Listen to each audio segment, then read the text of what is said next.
स्वामी आगे धरा पड़ा स्त्री ता प्रेमिक सहित निज घर को प्रेमिक को डाकी करुला रासलीला आते स्वामी नजर पड़गला स्त्री तो गाँ लोक डाकी एवं स्त्री को न्याय मागी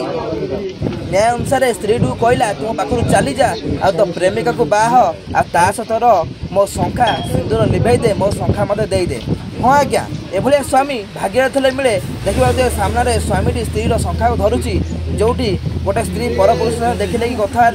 आज समय जली पोड़ी मारी दौरान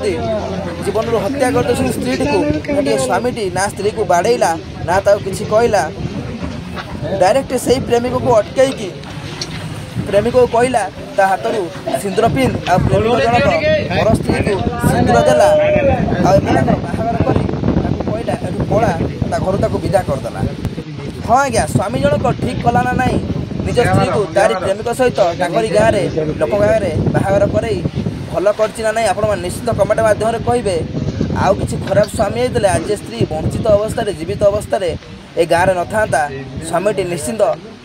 अलग समय होते मारिकी जीवन हत्या कर दे था। आज समाज कौन हो आज्ञा देखो पिला छुआ थी ये स्त्री जनक जे कि पुअटर बयस एत नुह किंतु से स्त्री लोक भल पाई संपर्क रखी आज बाहर नहीं जाऊँ एभली स्त्री मानक बाहला पर भी स्वामी थाई पिला छुआ थाई जबान टोका साथ प्रेम हो जाऊँगी आ टोका भी जहाँ प्रतिपात होती देखिए आप भलसे विजुआल देखिए।